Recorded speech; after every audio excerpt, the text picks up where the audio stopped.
बात करते हैं बिहार विधानसभा चुनावों की। बिहार में चुनावी नतीजों के बाद भारतीय जनता पार्टी ने अनुशासनात्मक कार्रवाई यहां पर शुरू कर दी है। पार्टी ने उन नेताओं पर शिकंजा कसना शुरू कर दिया है जिन पर चुनाव के दौरान पार्टी विरोधी गतिविधियों में शामिल होने का आरोप है। इसी क्रम में एक बड़ा कदम उठाते हुए पार्टी ने पूर्व केंद्रीय मंत्री और आरा से पूर्व सांसद आरके सिंह को निलंबित कर दिया है। उन्हें पार्टी की ओर से कारण बताओ नोटिस जारी कर 1 सप्ताह के भीतर जवाब देने के लिए कहा गया है। इसके साथ ही भाजपा एमएलसी अशोक अग्रवाल और कटिहार की मेयर उषा अग्रवाल को भी पार्टी से निलंबित कर दिया गया है। अग्रवाल पर आरोप है कि उन्होंने कटिहार विधानसभा सीट पर वीआईपी उम्मीदवार के तौर पर चुनाव लड़ रहे अपने बेटे के लिए खुलकर प्रचार किया था, जो पार्टी अनुशासन का उल्लंघन है। तो यहां पर एक बड़ी कार्रवाई हुई है भाजपा की ओर से, जिसमें कटिहार की मेयर उषा अग्रवाल पार्टी से निलंबित हुई हैं और पूर्व मंत्री आरके सिंह पर भी ये कार्रवाई हुई है। किस तरह से इन्होंने पूरे इलेक्शन के बीच, चुनाव प्रचार के बीच जो पार्टी विरोधी गतिविधियों में शामिल होने की वजह से इन नेताओं पर यहां पर गाज गिरी है। पूर्व केंद्रीय मंत्री और आरा से पूर्व सांसद आरके सिंह यहां पर निलंबित हो गए हैं। उन्हें कारण बताओ नोटिस भी जारी किया गया है। साथ ही इस वक्त हमारे साथ और जानकारी के साथ जुड़ रहे हैं राजेश राज और पटना से मधुरेश। सबसे पहले राजेश राज का ही रुख कर लेते हैं। राजेश, इस तरह की जो अनुशासनात्मक कार्रवाई हुई है, कड़ा संदेश यहां पर जाता है, लेकिन अगर हम थोड़ी सी पृष्ठभूमि के बारे में बात करें तो जो पार्टी विरोधी गतिविधियों की वजह से नेताओं पर गाज गिरी, अभी क्या कुछ अपडेट मिल रहा है इस पूरी खबर को लेकर? देखिए, कटिहार की जो मेयर हैं उषा अग्रवाल, वो भी अशोक अग्रवाल की पत्नी हैं और पति और पत्नी दोनों ने मिलकर अपने बेटे, जो महागठबंधन के वीआईपी प्रत्याशी थे, उनके पक्ष में जमकर प्रचार किया। और जाहिर तौर पर जब बेटा चुनाव मैदान में होगा तो माता पिता वोट तो मांगेंगे ही।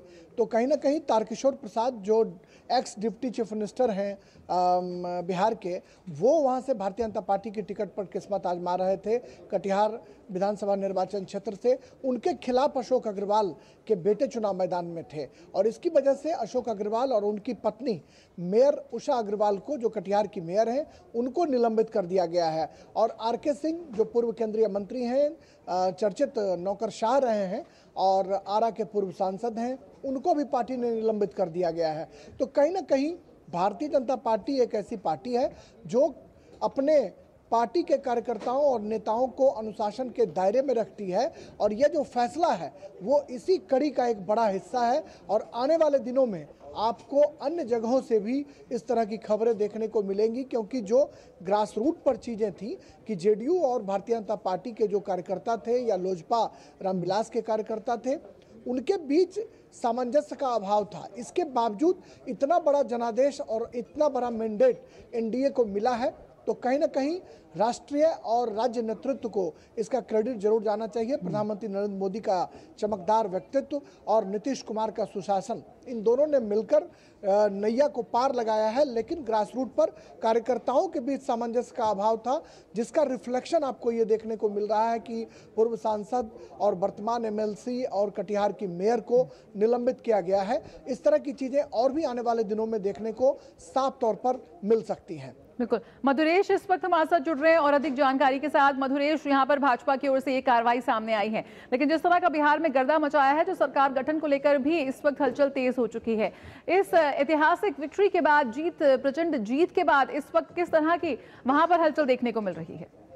देखिए, कल शाम से ही सरकार बनने की जो कवायद है वो तेज हो गई थी। लगातार सीएम नीतीश कुमार के आवास पर नेताओं का आना जाना जारी था। सुबह 7 बजे सबसे पहले संजय झा, जो कि कार्यकारी अध्यक्ष हैं जदयू के, वो सीएम से मिलने के लिए पहुंचे थे और उसके बाद बिल्कुल जैसे एक लाइन लग गई अशोक चौधरी से लेकर विजय चौधरी तक, और इसके अलावा ललन सिंह भी 9 बजते बजते सीएम आवास पहुंच गए। इसके बाद हमने देखा कि लगभग 9:30 के आसपास चिराग पासवान भी सीएम हाउस पहुंचे और करीब 1-1.25 घंटे तक सीएम आवास में रुके। इस दौरान बताया जा रहा है कि एक छोटी बैठक भी हुई, जिसमें नितिन नवीन, जो बिहार सरकार के मंत्री हैं और बीजेपी के बाकी टिकट से बांकीपुर में अभी विधायक चुने गए हैं, वो भी इस बैठक में शामिल हुए। लगभग 1-1.25 घंटे के आसपास ये बैठक चली, वो भी इसमें शामिल थे। और इस बैठक के बाद चिराग पासवान और नितिन नवीन दोनों ही निकल गए, लेकिन संजय झा और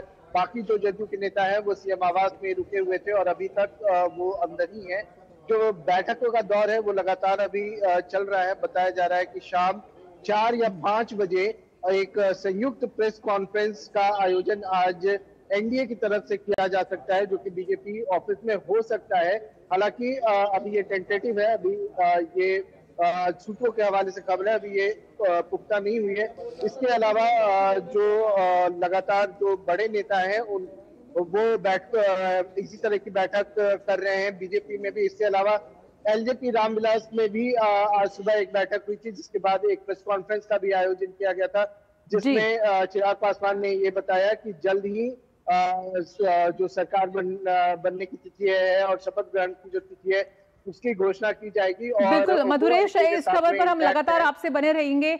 मधुरेश और राजेश, आप हमारे साथ बने रहिए। फिलहाल यहाँ पे जनता को हम बता दें, अपने दर्शकों को, कि विधानसभा चुनाव में एनडीए को मिले भारी बहुमत के बाद बिहार की